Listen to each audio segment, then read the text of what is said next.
Érico Lopes Veríssimo nasceu em Cruz Alta, em 17 de 12 de 1905. Foi criado por seus pais, o farmacêutico Sebastião Veríssimo e sua mãe, Dona Bega.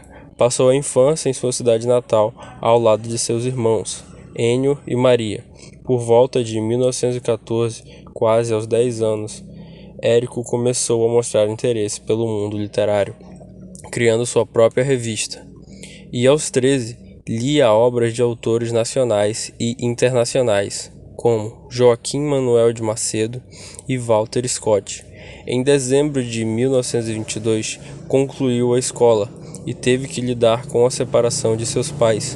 Sua mãe e irmãos foram morar na casa dos avós maternos, enquanto o pai se endividava até perder a propriedade da farmácia. Ao passar dos anos, Érico trabalhou no Banco Nacional do Comércio, como professor de literatura e língua inglesa, e como balconista no armazém.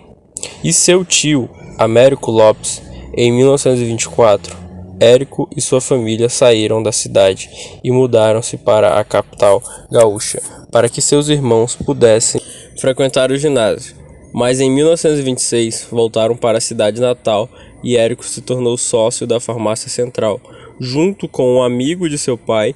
Entretanto, acabaram falindo no ano de 1930. Em dezembro do mesmo ano, Veríssimo mudou-se para Porto Alegre e acabou sendo contratado como secretário de redação da revista do Globo. Em 1932, foi promovido a diretor da revista e em 1933 publicou seu primeiro romance, Clarissa, que vendeu 7.000 exemplares ao longo de 5 anos. Escreveu mais 2 livros em continuação do Clarissa, Música ao Longe, pelo qual ganhou o Prêmio Machado de Assis, e Um Lugar ao Sol, no final da década de 30. Érico Veríssimo publicou sua primeira obra de repercussão nacional e internacional, Olhai os Lírios do Campo.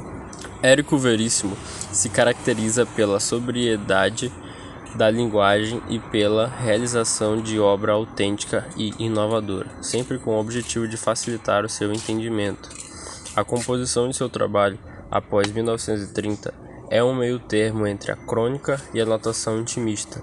Sua obra de ficção se divide em 2 grandes ciclos. O primeiro é o ciclo urbano, incluindo os romances e novelas voltados à luta pela sobrevivência na cidade grande, num mundo em desagregação do pós-guerra. O segundo é o ciclo político, se refere aos romances ligados a temas nacionais e internacionais, contendo críticas mais severas às ideologias dominantes do período.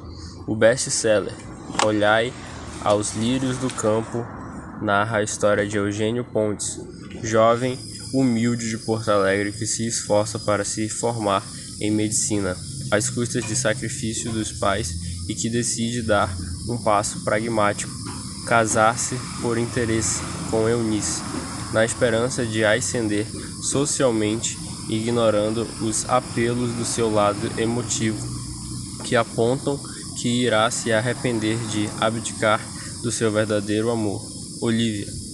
A ambientação urbana da história dá margem à abordagem dos efeitos de um capitalismo devastador sobre a vida dos personagens. Nesta obra deve-se destacar o lirismo romântico da história. Eugênio, descobrindo que o dinheiro não traz felicidade, exatamente nos moldes do romance urbano da década de 30, para retratar essa relação problemática entre o homem e a sociedade. Érico construiu o romance de maneira que o personagem principal fosse mostrado em 2 momentos. No primeiro momento, ele é conduzido em seus comportamentos pelas expectativas sociais. Ele faz de tudo para ter sucesso e ser aceito.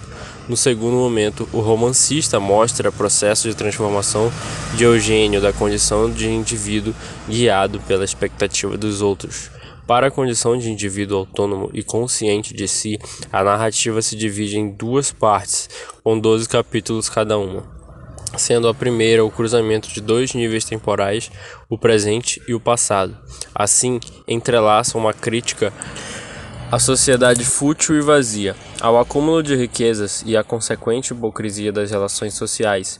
Em 1973, publica o primeiro volume de Solo de Clarineta, sua segunda e ampliando sua bibliografia, sendo também, infelizmente, sua última obra, em 28/11/1975.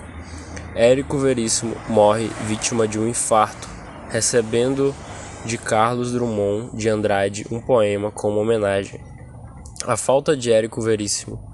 Falta alguma coisa no Brasil. Depois da noite de sexta-feira, falta aquele homem no escritório, a tirar da máquina elétrica o destino dos seres, a explicação antiga da terra. Falta uma tristeza de menino bom, caminhando entre adultos, na esperança da justiça, que tarda como tarda a clarear o mundo. Falta um boné, aquele jeito manso, aquela ternura contida, óleo a derrama-se lentamente. Falta o casal passeando no trigal, falta um solo de clarineta.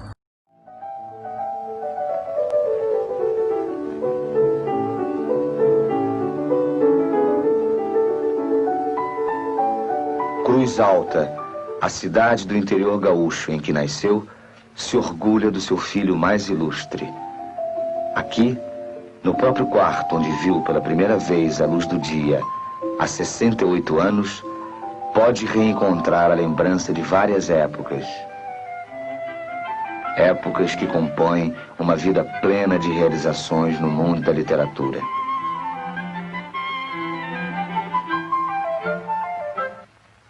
E reencontra também a lembrança de seus primeiros tempos com Mafalda. Sei que não é fácil ser, por tanto tempo, mulher de um escritor como eu, afirma ele. Eu me amo, mas não me admiro. Preciso de sua presença vigilante e amorosa.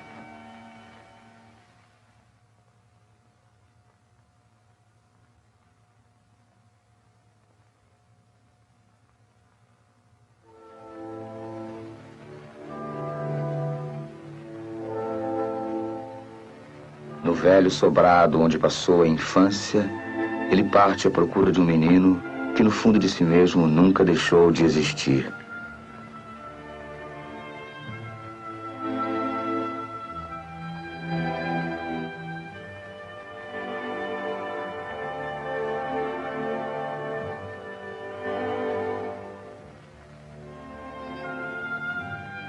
O avô, os tios e outros moradores do casarão hoje vazio são invocações de um passado que se integra no mundo inesgotável de sua imaginação criadora.